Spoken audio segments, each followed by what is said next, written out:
How about you and me get to know the lovely Etta James? Etta James was born James Etta Hawkins in Los Angeles, California on January 25th of 1938, and by the age of 5, she was a gospel prodigy, singing both her church choir and on the radio. At the age of 12 in 1950, she was exposed to doo-wop, and that led her to create the group The Creolettes. In 1952, she met the musician Johnny Otis, and he helped the group sign to Modern Records by changing their name to The Peaches and by giving the singer a stage name by reversing James Etta to Etta James. Get it, James Etta, Etta James.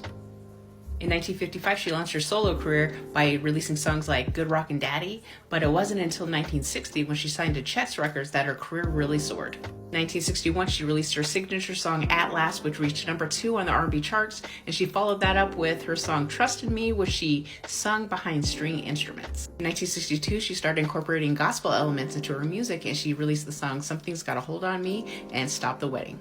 Released in 1964, Etta James Rocks the House was her first and finest live album. It was an attempt to catch her in a fiery, passionate performance outside the recording studio. In 1967, Etta James recorded with the Muscle Shoals Band in the famed studios, and that collaboration resulted in the Tell Mama album. Over the years, Etta's work gained her positive attention from both critics and fans, and her 1973 album, Etta James, earned her a Grammy nomination. However, in the late 1970s, she was battling drug and alcohol addiction, and she was in and out of rehab centers and mental facilities, and this took her off the radar for a while. However, when the Rolling Stones went on their U.S. tour, they picked Etta James to be their opening act. In 1984, she made her world return by singing for the Summer Olympics, and in 1989, she released 2 albums, 7 Year Itch and Stickin' to My Guns. Etta James never lost her suggestive stage presence and her sassy attitude as she was performing and recording well into the 1990s. In 1993, she released the album Let's Roll, which earned her a Grammy Award for Best Contemporary Blues Album.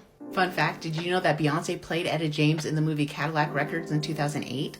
And I also heard that when Beyonce would sing the song At Last at performances, Etta James didn't like it. Diagnosed with both Alzheimer's and leukemia, Etta James passed away in California on January 12th of 2012 at the age of 73.